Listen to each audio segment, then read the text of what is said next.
Hello, and Happy New Year! This is Totally Useless Information with Nick and Roy. Listen, laugh, and learn. Hi, I'm Nick. And I'm Roy. This is Nick and Roy's New Year's Useless Information Spectacle. Spectacle? I have my spectacles on. That's so right. I can read. This is a New Year's celebration. It is, and I'm going to tell you what country eats grapes on New Year's to bring them luck. And I will tell you, when was the first auto race in history? And how fast did they go? We'll even open up the mailbag on this New Year's. And in the news, there's no discount on justice for these thieves. Totally useless information. It's everything you never needed to know. Happy New Year. Happy New Year, Roy. Happy New Year. Well, Happy New Year's Eve, right? Well, yeah, whatever. Happy New Year. And that's always been a debate. Like, how long into January do you say Happy New Year, right? So this is like New Year's Eve, and do we say Happy New Year's yet, or do you wait? It's like, if this were your birthday, would we say to you Happy Birthday the day before? It's a conundrum, Nick. It is. They come in little packages. You put them in your wallet. They're conundrums. No, that's what your dad, and you revealed this, that's what your dad used to call condoms. Conundrum. Conundrum. But then again, he wasn't altogether wrong. He was not altogether wrong, because it depends what kind of situation you're in. It could very well have been a conundrum. So what we're going to do today is we're going to, of course, give you totally useless information, because that's why you come to us week after week. This is what you've come to enjoy for many, many, many episodes. We thank you for that. But we're going to talk about some of our history as friends. And now, wait a minute, Roy. Now, usually you and I know, we spend so much time together that we know pretty much what happened in our lives. But you're going to tell us a story. I have one that I've never heard before. Happened before I met you in high school. Okay. Actually, like 2 years before I would meet you in high school. Okay. This was a New Year's Eve party that I threw when I was 14 years old. My mom said, "Okay, you're 14. You can throw a New Year's Eve party, but I'm going out, and so is your grandmother, so you better do the right thing here." And I was like, "Sure, no problem." Mm-hmm. Well, next thing I know, the party of like 6 or 8 people turned into like 16 or 20 people. Oh. It got a little out of hand, music blasting, who was smuggling in the liquor like crazy. Before you know it, everybody was completely drunk. We're talking about 14 and 15-year-olds. Yes. Stone cold hammered. But it got bad because, you think you're having fun and everything's good until your friends start throwing up all over your house. Oh, no. So, thank God my grandmother was like you remember Nan. Yeah. Nan was the coolest person in the world if she liked you. If she didn't, you were done. But yes. Of course, she liked me. And so she helped me clean up that whole house in that German style where it was hermetically sealed after everybody left. Yeah. But she helped me clean up that house. When my mom got home at like 4 a.m. or something, the house was perfectly spick and span clean. And my mother said, "Did you have a lot of people? How many people did you have for the party?" I said, 6 or 7 people. Initially. What a mess. What a mess. Initially. Now remember, this is, okay, you were 14, 15, so this was easily better than 25, maybe 35 years ago. More than that. So way before social media, because you hear a lot of these stories today where, just a party of a few people, like a small gathering gets put up on Facebook or other social media. And before you know it, there are 300-400 people. But Nick, we didn't need that. If you remember the time we threw the party and after like something happened in Columbus, and then I invited a couple people down to the house, and it turned out that like close to 75, 80 people figured out that there was a party, and we ended up in a parking lot on Boston Road with the trunk loads of liquor, with ice bags broken and just liquor bottles inside the ice like it was a bar. Wow. You talk about your modern day conundrum. There's that word again. It's like the magic word of the week, right? It's like if you hear that word conundrum, let's see how many times we can include this in the next hour, how many times we can use the word conundrum. We hope that you're celebrating New Year's Eve in a safe way. Okay, let me It's ask you. important, folks. Yeah. Don't drink and drive. No. In this day and age with Uber and everything, please don't drink and drive. It's really a dumb move. It's a big mistake, and it's a real nasty way to start the year off with a $10,000 fine Yeah. by the time you're all done with your court date and everything. So think it over. Make your New Year's Eve wish to not drink and drive. So let me translate for those who have already had a couple. Do not drink and drive. Now, here's a cool part. If you're in the Toronto area and parts of Ontario, the GO train service and the TTC will be running for free, right? So check out their website so that in case you do have a few drinks, at least you'll have free public transportation. And in New York City, yeah, you can take the train. You'll have to pay for it and probably be robbed and assaulted while you're on the train. Yeah. So, Uber's a better choice. It is. And yet another conundrum. Ding, ding, ding. Another conundrum. Hey, I want to say thank you to all of our listeners in 72 countries around the world. Yes. You heard that right, around the world. Yeah. Nick and I are so, I don't want to say the word shocked, because we really do work hard to put the show together. Yeah. But I'm going to tell, well, Nick works harder than I do, honestly. But honestly, I mean, we want to thank everybody listening to this show, and especially with the new year coming. Thank you so much. We hope that you enjoy it. And there's 300 episodes, so if you haven't binged listened, go ahead and get started. What do you mean 300? 200, 300. Oh, I'm sorry. Yeah, 200, how 300. many? How many drinks have you had? So I'm going to give you my teaser because so we have different traditions, and we'll talk more about our childhood and how we spent a lot of New Year's Eves together. Because Roy and I, as Roy mentioned, we met in high school. So Roy's 14. He was 14 when he had that first New Year's party. But in Spain, they eat grapes, and they eat 12 of them. And they 12 grapes at midnight. So as the clock chimes 12, it makes sense, right? The Spaniards eat 12 grapes, each symbolizing luck for the upcoming months. And then, of course, failing to consume all the grapes within the 12 chimes is believed to bring misfortune. So you have to eat the 12 grapes within the 12 chimes that the clock strikes 12. Yeah, one year I left the grapes out and forgot to do it. So the next year I had 12 raisins. That's right.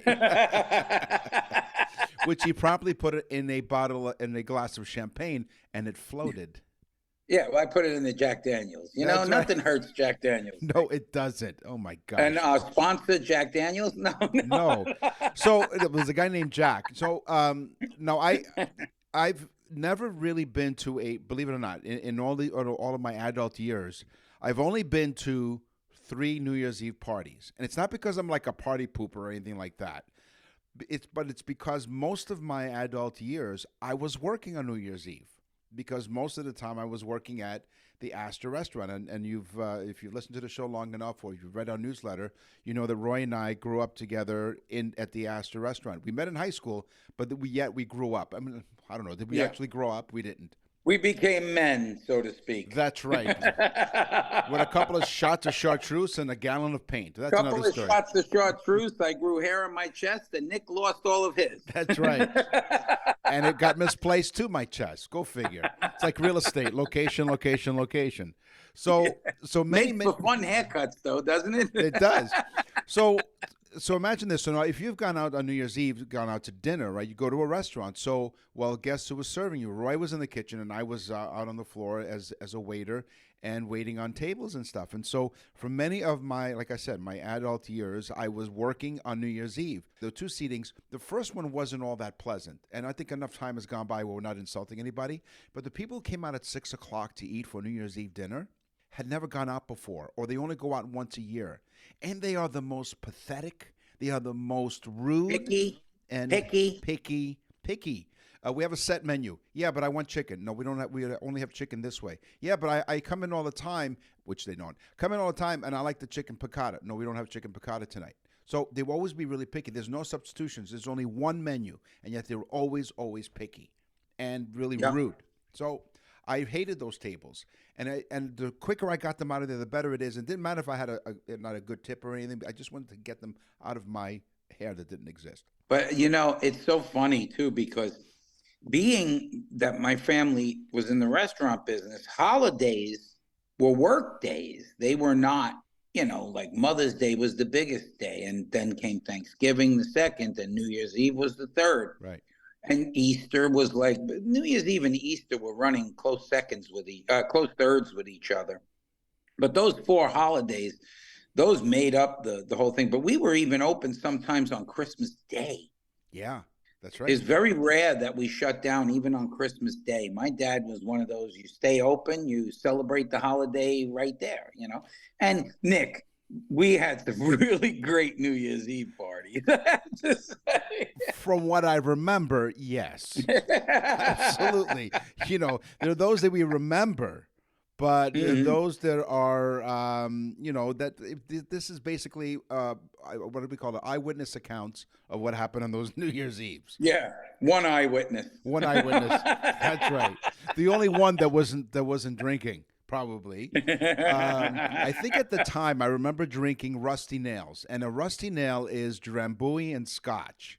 Now, Drambuie, hey, welcome to the AA podcast. Drambuie was like kind of like a sweet liqueur, is it not? If I remember it was correctly? kind of vermouthish, but a stronger vermouth, because it's not like a liqueur, it's really a liquor. Yeah. And so mixing Scotch and Drambuie together is like an adult Manhattan. Yeah, as opposed to a child Manhattan. Yeah, okay. Yeah, and so most of the people there act like children. So. That's true. That's true. You're listening to Nick and Roy's New Year's Useless Information Spectacle, and we thank you very much for spending some of your holiday with us. And over the next hour, we're going to continue to share some of our memories. Plus, we'll actually do some useless information about, cars, animals, and even some science as well. You're listening to Nick and Roy's New Year's Useless Information Spectacle. Welcome back, and yes, we're taking a look at celebrating New Year's, this very wonderful holiday that we call New Year. So, Roy, what is Can I say something? Can I interrupt you for 1 second, Sure, Nick? can, yeah. It's New Year's. Christmas is now over, and it was wonderful. But I just want to say again to the folks out there, our website, nickandroy.com, has gotten so insanely busy, and the birthday messages, you got to go to nickandroy.com and just click on the birthday messages to see what it is, because it's the coolest gift ever. It'll be your go-to gift for birthdays and special events and things like that. And it's inexpensive and it's great. And we have such fantastic feedback. But again, it's because of you guys. It's because of you listening right now that we have this opportunity to even talk to you. So thank you again. Now, I'm going to mention, I guess, what would be considered the competition, Cameo, right? This is where it's Cameo. Oh, yeah. Okay. That's the service where the celebrities, they put a name in front of them.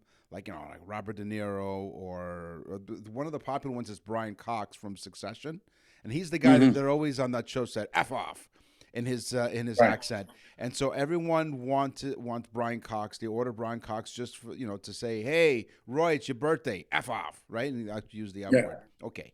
Now I'm going to mention the competition because here's the thing.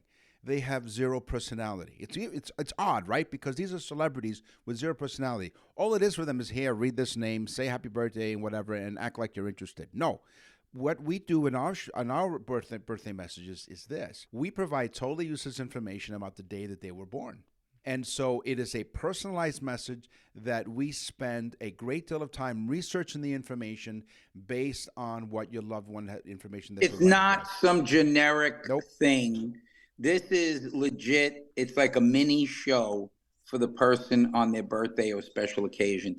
And I'm telling you right now, you can listen to one on nickandroy.com. You click on birthday message, listen to it, because you're gonna be like, wow, what a cool gift. It really is a cool gift. And to tell you the truth, we enjoy doing them. We have fun. We do. So nickandroy.com/birthday. So what is one of your fondest memories at the Astor working on New Year's Eve? I remember a New Year's Eve party where it just got completely out of hand. Some dance troupe came in. I don't know if you remember that, but they came in and they started dancing on the dance floor, and it looked like professional. They were professional dancers. So they came in, the DJ's playing music, and all of a sudden it looked like a movie because there were all these professional dancers doing this like whole choreographed thing on the dance floor. And either that or I was just so drunk that they looked like they were choreographed. No, you know what it was? There were only 3 people that showed up, and so you would look like a dance troupe. Probably.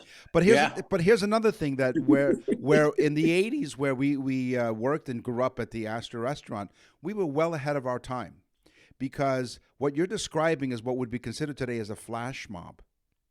Yeah. So they would, they would come in, and then all of a sudden they start dancing out of nowhere. So, where we were, the flash mob required you to open up a trench coat. That's right. Yes, but you did promise to stop doing that, and then everything was okay after that. The flash mob. My gosh. How about this? In talking about traditions in Denmark, and this sounds familiar, but it's not like the Greeks. Like in Denmark, they smash plates. So rather than using the sound of fireworks at New Year's, one can hear the sound of people breaking plates at their neighbors' or friends' doors to celebrate the new year. Some Italians do this too, Nick.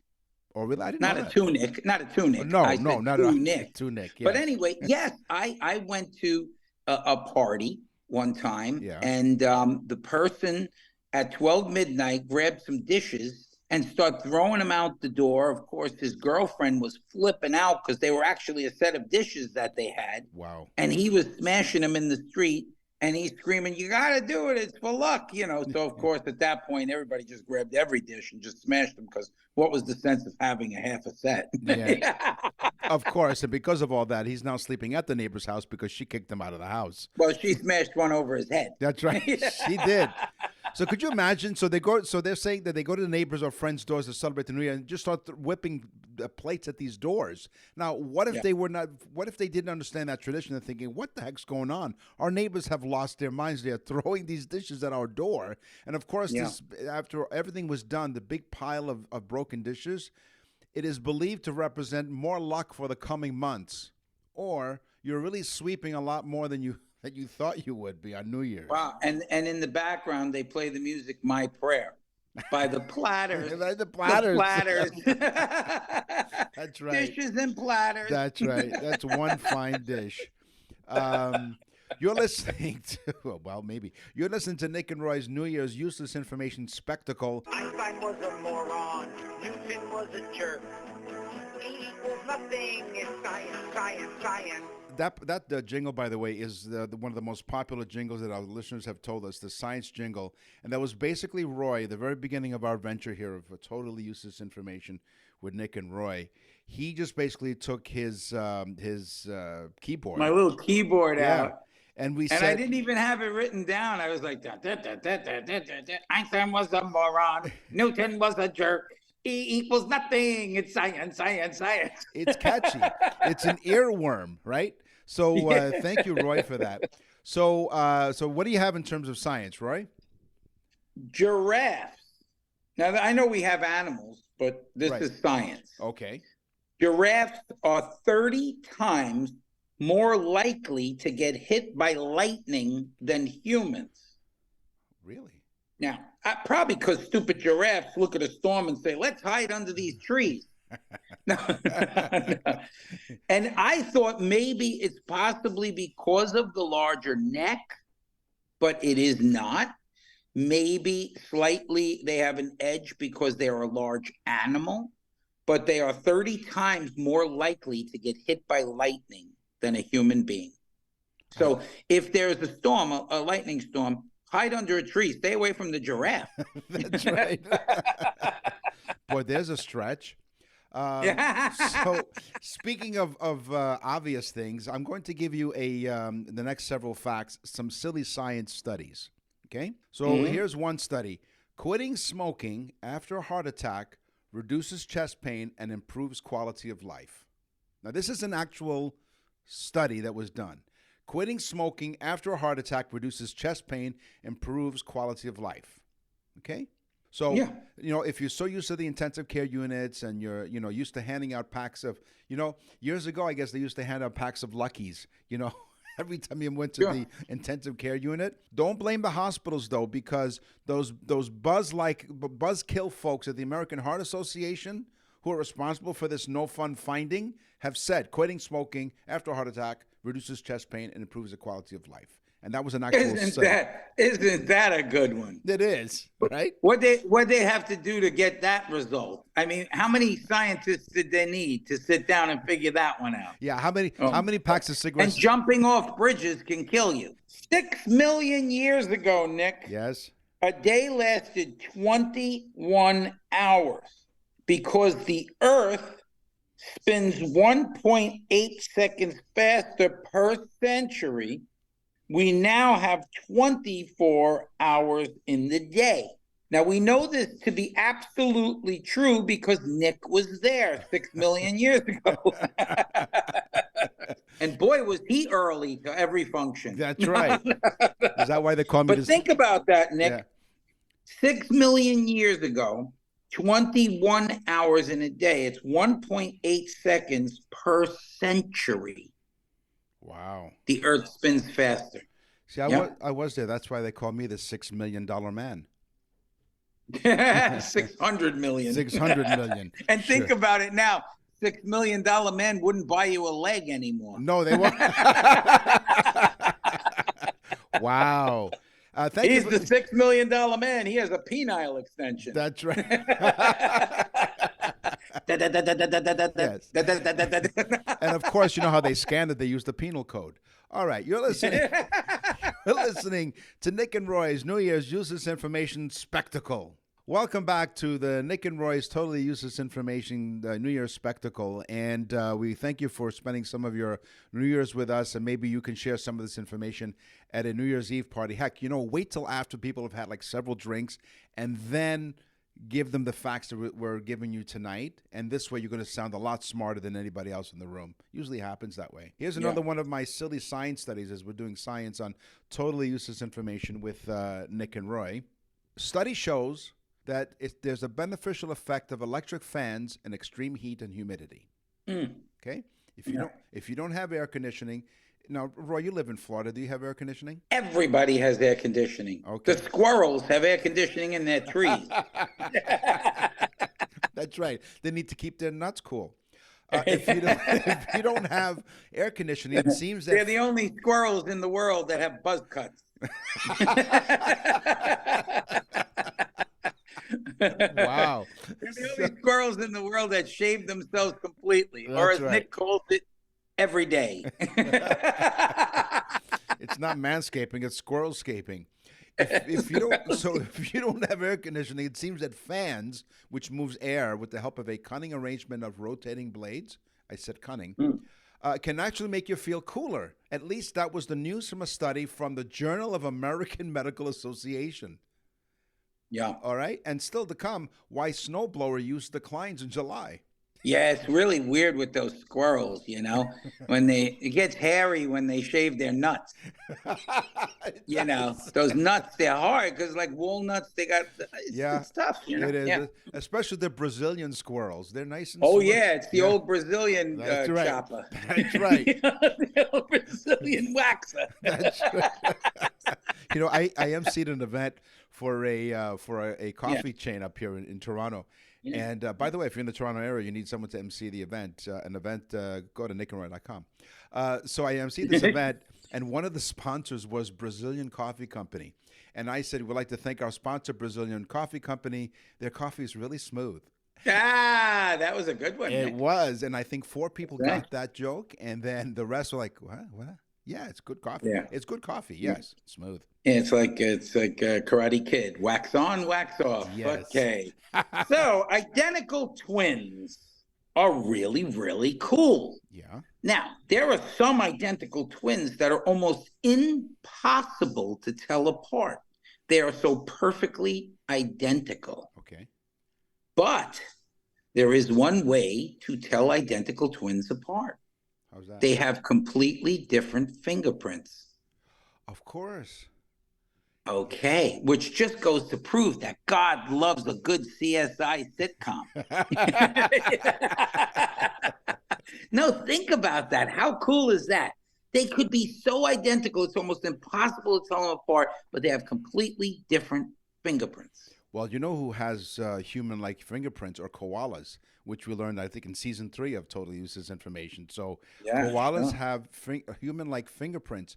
Of course, they're in the branches of trees. They're considered branch managers. Here is silly science number 3. When you play Japanese backwards and Dutch backwards to a rat, it can't tell the difference. You wait, say that again. Yeah. When you play Japanese backwards and I'm saying this forward, so you can't understand this in English.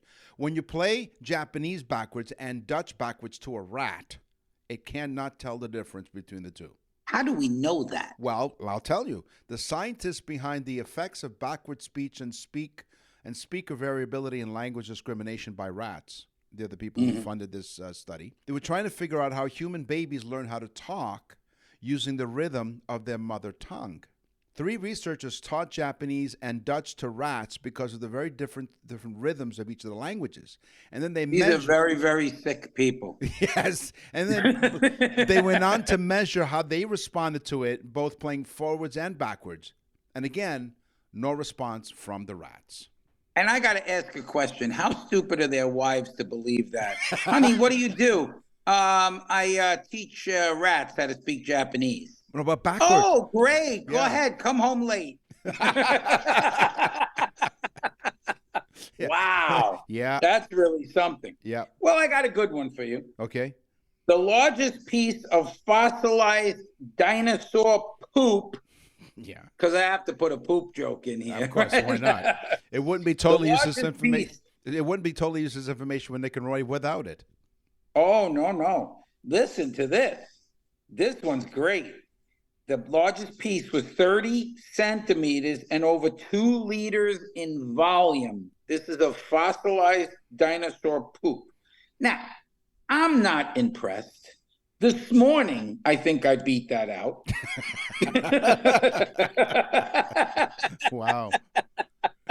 1 cup of coffee, Nick. I'm off to the races. You know? Yeah, the horse racing. Yes, exactly. Listen, one time I went into the Museum of Natural History. Yes. And I walked over to the guy and I said, "Do you have any dinosaurs on display?" And he said, "Sure, right this way." And he shows me a dinosaur. And I said, "Wow, it's a big dinosaur." He says, "Yeah, it's 6,028 years old." And I said, "Wow, that's pretty right on the money, huh? 6,028? Yeah. How did you figure that one out?" He says, "Well, when I first started here, they told me it was 6 million, and that was 28 years ago. So 6,028."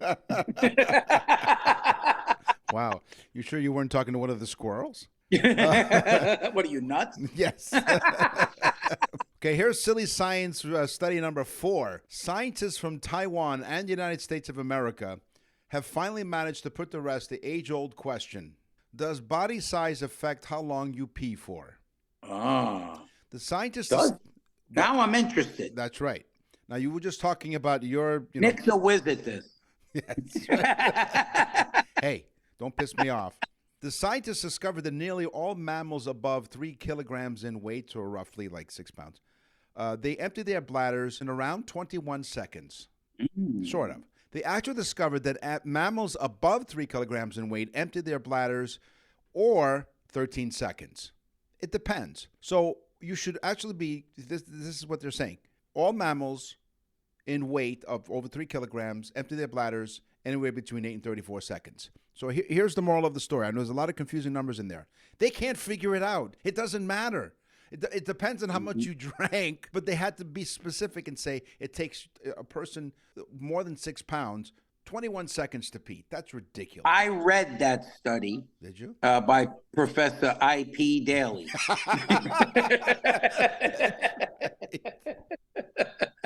He's a pisser at parties, I'll tell you. He sure is. He wrote another book called Yellow River. Have you ever read it? No. You know what? He said, "Hey, are you in?"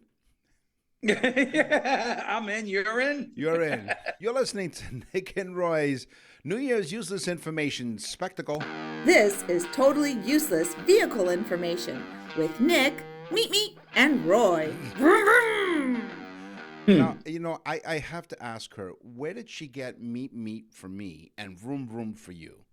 Like, I don't understand. Like, what was she thinking? That's why you're meep and I'm vroom vroom. In 1949, the Buick car company stopped putting functional side vents on the hood. Remember the side vents on the hood of the Buicks? Sure. Because they received a complaint from a high school principal who said What? he received a complaint. They received a complaint from a high school principal, and they told him to stop putting the functional side vents on the hoods because his students were urinating in them. And so they asked them to stop with the functional vents. This is not a very good school, and they're not very smart students. I can tell the difference I could be impaired and tell the difference between a hood vent and a urinal. If you ask me, I think it was hoodwinked. Yeah, I think Buick screwed up there. I kind of like that idea, Yeah. And if you drank enough, you could be in the gas tank as well and probably use it as fuel, the way we used to drink. That's right. Exactly. How many oil changes, Nick, do you think happens in a year? How many of all the cars in the world, how many oil changes in 1 year? Well, I think the average car owner needs to change their oil about 3 times a year, I think, roughly. Well, right? I have that information. Funny you should ask. Between 3,000 and 5,000 is the actual estimate. But because of the newer fully synthetic oils, sometimes you can go between 5 and 8. They say up to 10,000, but I would never do that. No. But I do change mine at 5,000 no matter what, fully synthetic or not. Yeah. 900 million oil changes. Whoa. Now you know why there's a Jiffy Lube on every corner. That's right. Although one time you did get really confused that you thought it was a different kind of, different kind of store. Yeah, I went in there. I was like, I'm here to buy some lube. That's right. And they escorted you out in a Jiffy. Yeah, and I tell you, that grease gun is a bit uncomfortable. It is. Oh, listen to me. I sound like I have no experience. Nick's Zero. laughing like, I remember that. That's right. Funny you should say that. I get my oil changed every 10 miles now.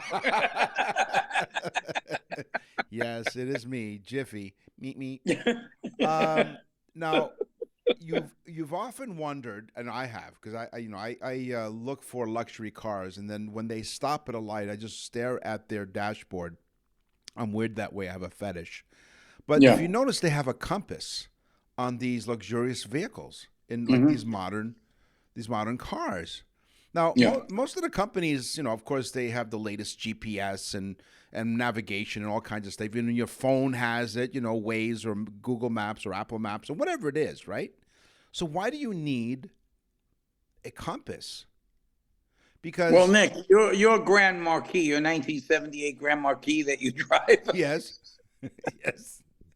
Nick keeps driving north, so he doesn't have to worry about a compass. He just keeps driving north. Well, that's how I wound up in Toronto. I just kept going. I made a left off the Bronx River Parkway. Why do they have compasses, Nick? Well, they're not sure. Like there's no explanation for this, but it kind of makes you wonder because with maps you update them, right?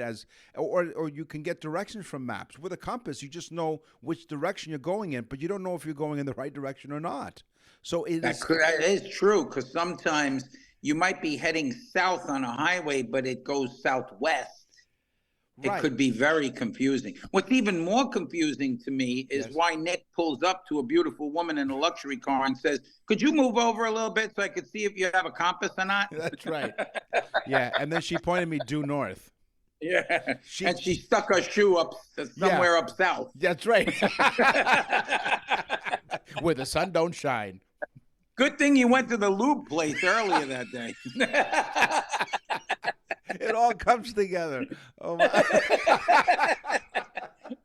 Well, if you're lucky, it does. Let that one sink in for a while, folks. You're listening maybe to the Nick and Roy New Year's. To the last show of Totally Welcome. The very last show of the year and ever on Total Useless Information with Nick and Roy. What else you got in terms of cars? Okay, this is my teaser. The first auto race in history. Yes. Was in 1895. Now, most people think cars came around in the 1920s. That's when mass production of cars came around. Right. But in 1895 was the first recorded auto race in history. And get ready, the maximum speed documented at this race, a whopping 15 miles per hour. Oh, no. I can get my bike to go faster than 15 miles per hour.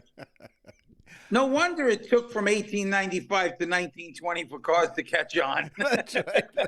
The people were running next to the car going, come on, keep going, rooting them on, you know? Yeah, and they're the ones who invented that expression, slow and steady wins the race. No, it doesn't. Yeah, right, exactly. Holy mackerel. So here are some quirky things that happened over the course of time with car manufacturers. Wing mirrors on Mercedes-Benz W126, 201, and 124. The models, the wing mirrors on these models are larger on the passenger side than the driver's side. Oh, leave it up to Mercedes to do that. Don't start me off with Mercedes. Okay, the wheelbase reminds me of that episode of Abbott and Costello, Susquehanna Hat Company. Mercedes, Daimler Benz. The wheelbase of certain Renault models from the 60s and 70s is longer on one side than the other. Yeah, the French have always been known for their great cars. That's right. They're great for They should stick to baguettes. You know what? Listen, their seats are just as soft as baguettes. It's a great marketing tool. Speaking of conundrums, baguettes. Baguettes, yes. Baguette. Baggett and Saget. DAF from the Netherlands and bought out by Volvo in the 1970s built cars with a Variomatic, a continuously variable and valuable transmission, which enabled these cars to go as fast in reverse as they could going forward. Now, how funny is that? Now, CVT, continuously variable transmissions, Right. is all you find on cars because you get better gas mileage. It's really a fake transmission. Right. It just lets the car go in the power band, so to speak. We're getting in the weeds here now. Yeah. But, but CVTs are see how things just come around, folks? Yep, that's right. Exactly. Nuts. Yeah. All right, I got one for you. Yeah. How many parts do you think are in an average car build? Parts? Yeah, how many parts do you think it takes to build an average car? 64,000. Ooh, that's a lot, Nick. That's more than 2 cars. 30,000. Oh. Yeah. Nick built himself a bus. Well, you didn't say what. Maybe it was one of those Mercedes or the Renault that was one side was longer than the Let's other. not start me off on Mercedes. Wow. Okay, so 30,000 parts for each build. Can you imagine that? That's a lot of parts, 30,000 parts. That's every little washer and nut and, out of pin. And I wonder, one of those, what is that Swedish furniture company that, they give you parts and everything. So out of the 30,000, you mean that every time that they build a car, they never run out of parts or they never have parts that are extra, like left over? And all the cars? Oh, that would be scary, Yeah, right? I wonder where this brake pad goes. That's right. You know what? Stick it where the sun don't shine. Hey, this car has no steering wheel. You know what? That's right. The steering wheel's in the back. No, so I thought for a while because, it takes me a little, I'm a little delayed, right? So I thought the Kia was the ones where you actually build your own car, but that's not what that is. No. It's not. That's IKEA. Right. Okay. So we're in cars. Here's a story. Bruce Melvin and his girlfriend of 5 years, Ingrid Holmes, they're enjoying their celebrity in the town of Jacksonville, Florida. Now, how far away is Jacksonville from where you are? Jacksonville is approximately 4.5, almost 5 hours, believe it or not. Well, we are literally way down in Florida. Okay. Well, these people, this couple got married inside a car wash. Okay. Yeah. The joy It makes for a cramped guest list, but it does. And you hand out umbrellas to everybody. No. Hang on. I'll tell you what that is in a moment. The good guess, though. The Joyce couple was seen seated in the front seat of the car and then eventually moved to the back seat. But anyway, so while a marriage officiant was perched behind them, and then the officiant said, "We are gathered here today to join this man and this woman in holy matrimony, etc." Melvin is 64. And that explains and it. she's 61. Right. He wore a blue athletic shirt and an Atlanta Braves hat. So he dressed up for the occasion. Did she wear a bikini? No, she wore a blue floral print with her hair pulled back. Yeah. It was us second time. That's right. Well, the bride chose the car wash as their venue because she goes there almost every day. For their honeymoon, they went to a swanky detail joint. That's right, they did. They had their Well, they needed a good waxing, That's right, they did. They went to get their stereos installed. So I love this guy, she says. The video concludes as the freewheeling twosome exchange wedding bands, signifying a new beginning or a clean slate. All of the wedding guests, by the way, to your point, received a pine-scented car freshener as wedding favor. Oh, how nice is that? You think they went for the top one, like the $20 one where you get the hot wax? No, they didn't. They cheaped out. Anti-lock brakes. Ah, yes. Anti-lock brakes were invented in 1920. Oh. How crazy is this? Give me a break with this one. In 1920, they invented anti-lock brakes, one of the safety features that save more lives than anything because they avoid accidents. Oh, hold on. Right? Wait, time out. Hold on. Did you just say give me a break? Yes. Okay. Was that intentional? Yeah, no, that's a pun. Oh, it Give is. me Okay. a break. Okay. I'm glad you got it too. Yeah, okay. No, but 1920, it's not until 1990 that they start going into cars. Now, maybe because the guy invented it in 1920, probably couldn't get his car going anymore, so he was stuck. And it took him like 60, 70 years to get where he needed to go. That's right. Give me a break. You're listening to Nick and Roy's New Year's Useless Information Spectacle. Animals, crazy animals. That's another one of those early on jingles that you wrote. Again, Can't get enough of that little pussy, I tell you. Well, speaking of which, by a whisker. Like humans and fingerprints, each lion has a whisker pattern unique to their nose. Back in the late 1960s, researchers conducted a whisker hole identification method. You heard me. That involved overlapping photographs of lions' noses with a standard grid. And so they determined that each lion has a whisker pattern unique to their nose because of their whisker hole identification method. That's where it goes. Said the one-armed scientist. No. You have that wrong. It was one-legged scientist. His name was Neil. Shrikes. Huh? Shrikes. Yes. Also known as butcher birds. They're called shrikes. Okay. They impale their prey with sticks. This is a rather nifty bird, if you know what I mean. They fly down, they harpoon their prey, and they stick them on the sticks. I think they use their beaks, by the way, but they put their prey, like lizards, crickets, even small birds, they stick them, they impale them onto sticks, bring them back to their nest area, and they leave them there so that when they get hungry, maybe later for a late night snack, they pull out a stick and they got themselves a little shish kebab. A little bird kebab. Wow. Yeah. Can you imagine? That's really interesting. Cool. Now, have you ever seen a platypus? Well, I dated one in high school. And you know what? Now I think I do remember her, and I know why the relationship didn't last long. So they are they're strange animals. Platypuses are. On the heels of their back feet, they have spurs that can release venom, making these wild animals one of the few types of poisonous mammals. Now, the venom isn't strong enough to kill a human, but it's extremely painful and can cause swelling and even hyperventilation. So be careful how you handle your platypus. I had to visit the doctor after the platypus I dated. But that's a story for the new year. Oh, it is. Oh, man. Yeah, let's just keep pushing that. Yeah, just kind of divert it to the new year. Just push it to the new year.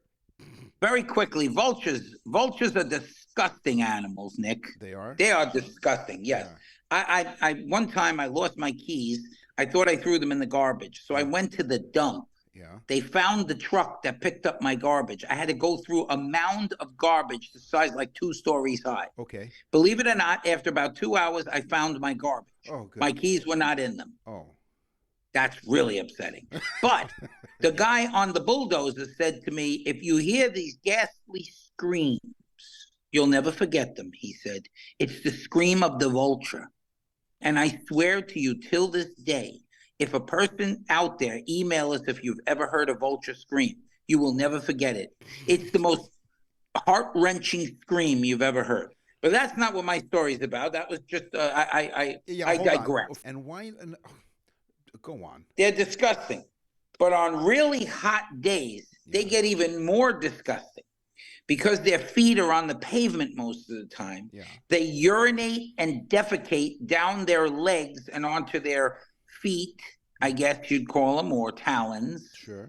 And they defecate and urinate on themselves to cool down their feet and legs.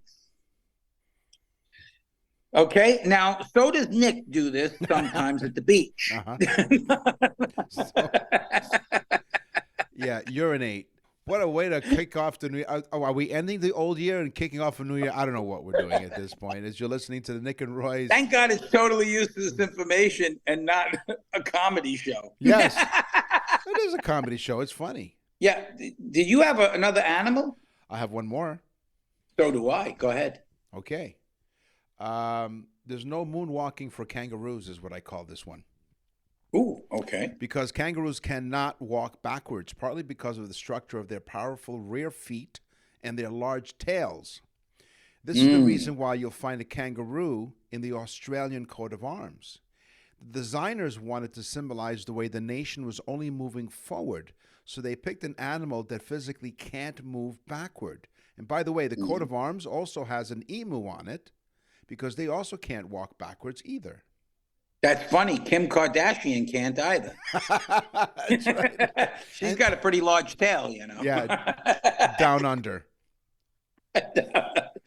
The Alaskan wood frog. Yes. Okay. Folks, where are you going to get this type of information? I just want you to know. Yes. The Alaskan wood frog freezes at the beginning of winter, and then for 7 months, it seems dead. 2/3 of their body water freezes. Their heart stops beating and their blood flow stops and freezes. When summer comes, they thaw out and snap back to life or jump back to life, which is a little frog joke. Yes, it is. It's not easy being green. No, it's not. Okay, one more animal before we get to the mailbag. And, of course, we'll tell you how to reach us on the mailbag. The aquatic mammals. The aquatic mammals. Mammals. Wow. Okay, he's been drinking already. He's early to the game. Here's a New Year's resolution. I'm not going to cut out those bloopers. I'm going to include them as no extra charge. Nick's New Year's wish is to learn English. A sleepy whale, we call this one. The aquatic mammals cannot actually breathe underwater. They have to periodically return to the surface to breathe. So that raises the question, how do they sleep? Or do they sleep? Well, whales do, but only half of their brains sleep at a time. Boy, I know someone just like that. They have a unihemispheric slow wave sleep. This method allows the whales to get enough rest while staying alert enough to consciously breathe and be on the lookout for any dangers. Unihemispheric slow wave sleep. That was rather complicated, Nick. It was. But did you fall asleep while I was telling you? What? Hey, go to our website, nickandroy.com. Not only will you go there and click on the Nick and Roy story, we've told you about the birthday messages, anniversary messages. Check that out, too. And you can go there to leave us An email. What's in the mailbag? What's in the mail?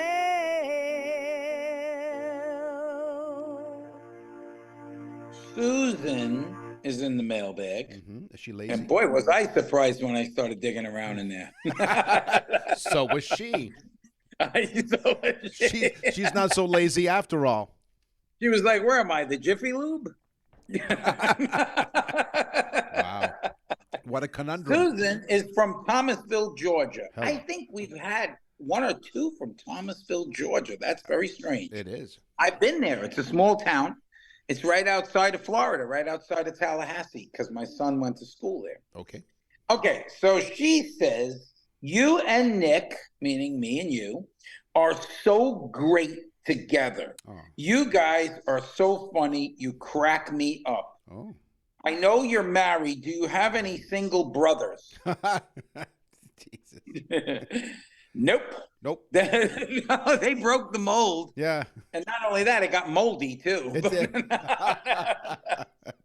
Wow. No, Nick has sisters, and my brother has gone to a different place. He has. Yep. Yeah. So what was she? Is she asking for a friend? No, she actually said it for herself, which is really Wow. Okay. So Susan from Thomasville, I won't be traveling through Thomasville anymore. That's right. Or you will, but really, really quickly. No, I can't do that, Nick. No. I have changed the GPS coordinates. Yes. You know what? You should reset your compass so it goes right by it. Yeah. Michelle Johnson from Ottawa, Ontario, Canada's capital. Dear Nick and Roy, we love listening to your show. But more importantly, I got a really nice birthday message from my friend that included a subscription to your newsletter. That's right. We forgot to tell people that. Oh, yes. That's a big deal now, guys. When you order a birthday message, not only do you receive a subscription to the newsletter, the Totally Useless Information VIP newsletter, but the birthday recipient as well gets a subscription as well. So everyone gets a newsletter. Okay, so there's that. Here's my question. You're like what, Oprah? You get a newsletter. You get a newsletter. You. That's right. You get it's wonderful. And we have some great feedback as well, some great information. Here's my question. I'm a huge fan of inventions. I was baking one day while listening to your show and was wondering who invented the electric food mixer. Yes, people often think of us when they're thinking of other inventions. Thanks, and I'm looking forward to people often think of us when they're all mixed up. That's right. Exactly. So I was listening to your show, Who Invented? So thanks. I'm looking forward to next month's newsletter. Okay, so what's her name again? Michelle Johnson from Ottawa. The person who invented the electric food mixer was Lillian Moeller Gilbreth. She holds the patent on this invention. She was a mother of 12. Whoa, she needed a mixer. She needed a TV in her bedroom. She needed she needed a conundrum. See, there you go. It comes right back. I'll buy her a case of conundrum. From Costco. And she's also credited for creating those trash cans with the foot lever to open the lid. Oh. And she was also a pioneer in the field of ergonomics. But that's when you can sit properly in your chair, I think. So actually, for her, it was laid down properly in bed. And unfortunately, the lever wasn't slow when it was lifted. Wow. On the show today, we talked about... listen, Nick, people need to know that our newsletter is a little more personal than the show. We talk about personal things in our lives. And we also do some of the stuff we do here on the show in our newsletter. But I think the coolest part of our newsletter is when we have guests. Yes. And we also talk about personal stuff. Exactly. So that you can get a little insight into Nick and I. Well, on the show today, we talked about our New Year's experiences and memories. Those memories that we do remember. Does that make any sense? The ones that they told us this is how it all went. Animals. I spoke about my New Year's memory. That's right. When you were 14. Animals, we talked about science and cars. It's time for the news. And now, from around the corner and around the world. This is TUI News. A jury has convicted 2 men of felony theft for stealing several items from a Kohl's store. Now, this wouldn't be a headline if not for their legal defense. Michael Green and Byron Bolden were sentenced after a 3-day trial where Green will serve 15 months in prison and Bolden was sentenced to 90 days in jail with credit for time served as a condition of 18 months of probation. What did they do? They were dubbed as the KitchenAid Mixer Crew. Whoa, what a coincidence. We talk about food mixers. Okay.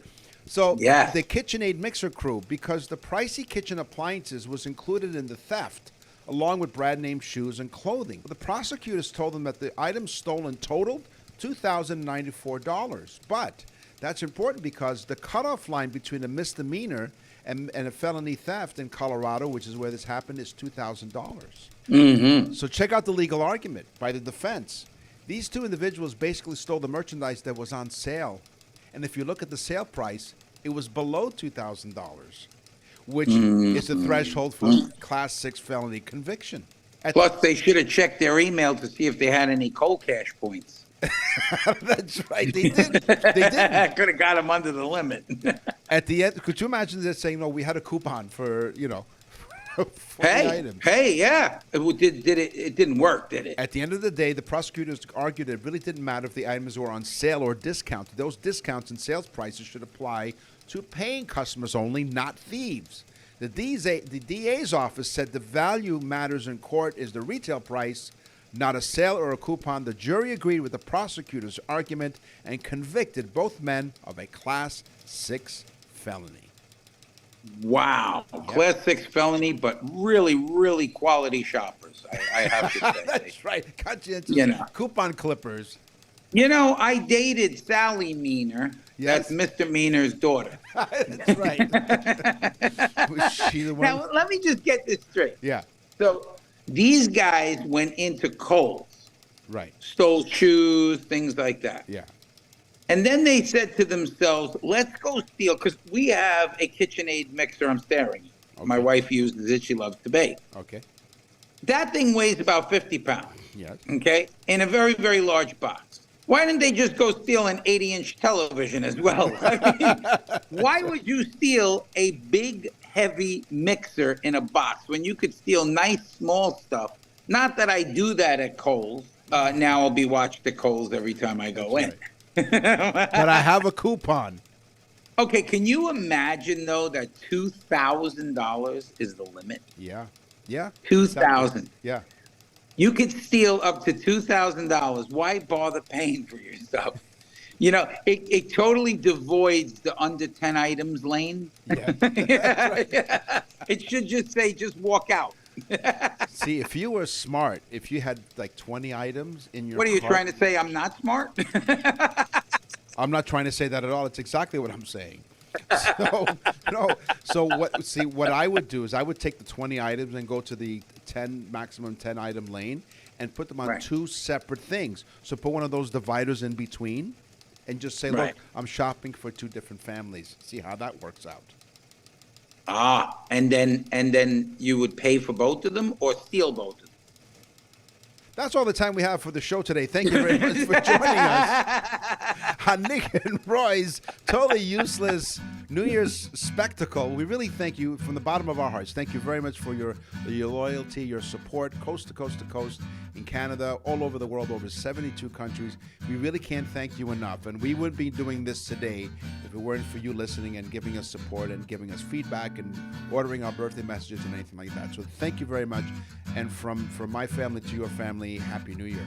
And we truly, truly do love doing this for you guys. And we couldn't mean that more. We enjoy doing this show, and we enjoy that you guys give us the chance to come into your lives every week, which is big, and we take it seriously. And also, starting this year, we'll start to list each state's amount of stolen items that become a felony. Right. So you can stay under that this year. Yes. It's just a little thing that we like to do. Yes, misdemeanor.